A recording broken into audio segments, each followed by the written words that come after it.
Hello, all Popcorn Ready podcast fans and newbies and haters alike. Thank you all for tuning in today. Today's review will be of the Disney Artemis Fowl movie. Was directed by Kenneth Branagh and is a adventure, family, fantasy film. Synopsis of this one, people, is basically Artemis Fowl is a child prodigy in Ireland, and he needs to hunt down some fairies to find his missing father, dun, dun, dun, who happens to be played by Colin Farrell. Where to start with this one? The books were so immensely popular. I mean, they got worldwide acclaim. I mean, there's not a person in Europe, I don't think, that hasn't heard of, Artemis Fowl. I don't know where they went wrong with this. It could have been a surefire hit, and I think that's why Disney jumped on board, especially with the success of like the Potter films and obviously, that conversion over from book to film. So let's delve a little deeper into that. One thing I do like is how the movie portrays itself, which I think lends very well to kids' imaginations. It definitely has a target demographic of very young teenagers to children, and that does hit the mark with how the movie's directed, the script, and storyline. The only actor I want to give props to in this whole Forsaken movie is Josh Gad.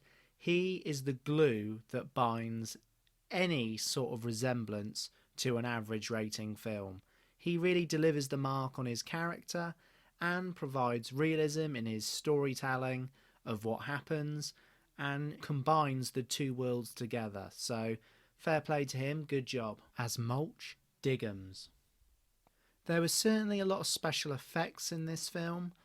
Again, sometimes people say less is more. I personally quite like the special effects, but again, sometimes it's a bit too overdone, and again, the child-friendly aspect of the nature of the film, it does need to feature quite a bit. Now on to my many hates with Artemis Fowl, starting off with the main character, Artemis Fowl himself. The kid, I know this is his big break in Hollywood, and he does try hard, bless him, but his delivery of the script is sometimes about as wooden as Long John Silver's leg. The wooden one, that is. And now I won't try and hate too much on Dame Judi Dench, but oh my god. Her heavy Irish accent that she tries to do fades sort of in and out, and I didn't really particularly like it at all.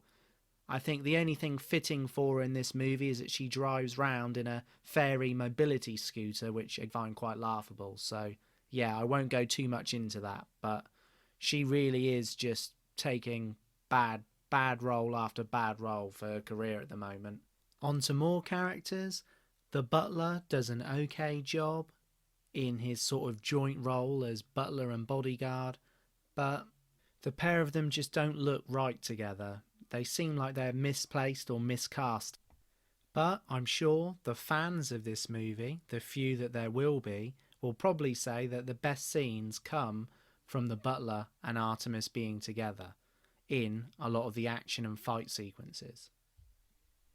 Now on to my biggest hate, the storyline. It is so cliched with the magical items needed and the knowledge also needed, but Artemis knows because his dad used to tell him fairy stories as a youngster, which he now knows is true in real life.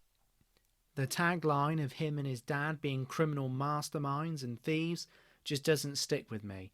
They're trying to be goody-goody bad guys. I don't know, just seems a touch weird, but I'm sure young kids will think it's quite cool, really. Whereas adults will just be eye-rolling in the back of their head at some of the one-liners and pure cheese on show.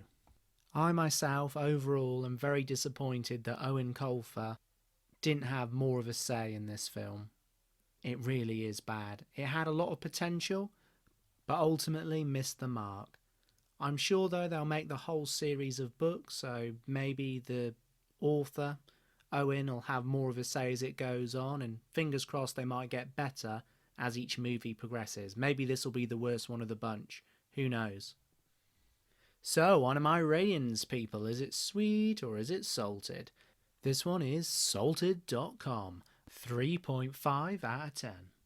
Only watch if you have incredibly young kids, or you're like the biggest fan of the books and you just have to see the film anyway.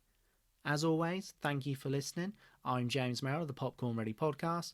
Please feel free to subscribe to the channel and please turn on the little notification bell for me. Thank you for listening. Goodbye.